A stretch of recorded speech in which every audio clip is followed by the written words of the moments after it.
Hello and welcome everyone to a new video on your channel, Mr. Tech Tips. Before watching the video, don't forget to subscribe to our channel and don't forget also to like this video.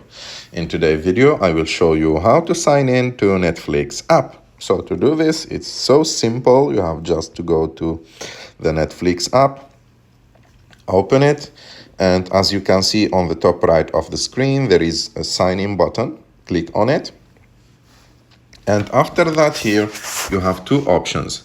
The first option is to type your email address and password, or the second option is to use the sign-in code. So if you want to use your email address and your password, you have just to type them and click on sign in.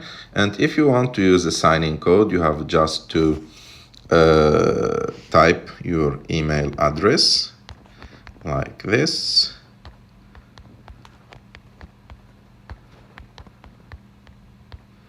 And after that, click on sign in code, send sign in code. And after that, you should wait on your email for a few seconds and to receive your code. For example, I received my code. This is my code, and click sign in. And like that, you will sign in into your account.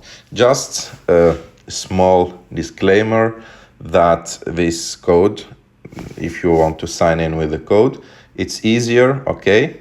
But this code change every time. So that means that you should have access to the email linked to your Netflix account. I hope that you like this video. If you like this video, don't forget to subscribe to our channel, to like this video, and see you in the next one.